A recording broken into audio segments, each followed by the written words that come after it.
January 10th, 11th, and 12th, Tuesday.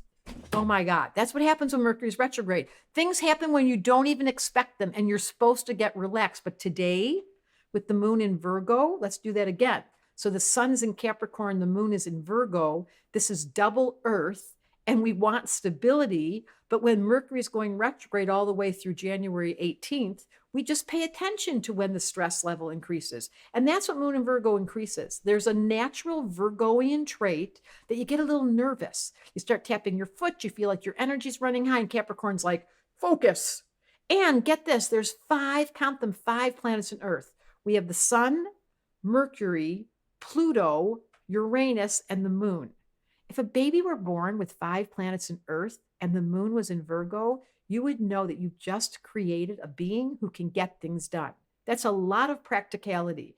There's not a lot of water, only 1 planet, Neptune's in Pisces, not a lot of fire. Jupiter just entered Aries recently, so there's 1 little planet there. So it's mostly we're dealing with a lot of Earth, and it will be a grand trine on Wednesday because, of course, the sun and Uranus and the moon are all in Earth signs, making that big grand trine in Earth. That's on Wednesday.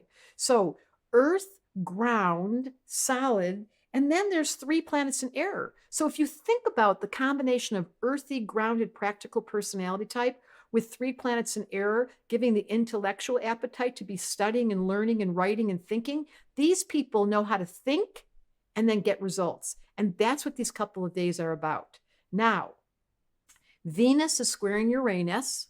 That's an indication of a difficulty in relationships. This is for the baby being born, not necessarily for everyone, but that would suggest that they really wanted to understand relationship. And we all know that astrology describes karma. So Venus squaring Uranus is an unusual personality type that loves people that are out of the box.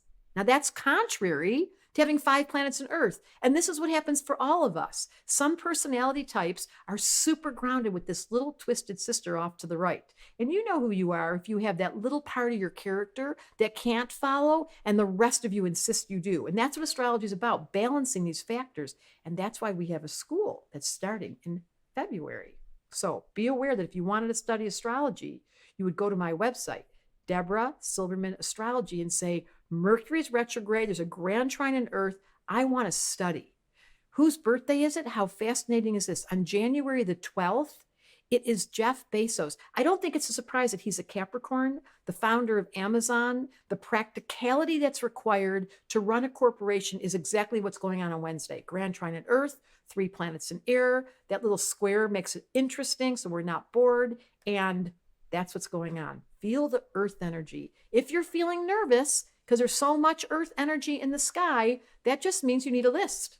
The answer to every moon in Virgo, make a list. Astrology Answers wanted me to tell you that.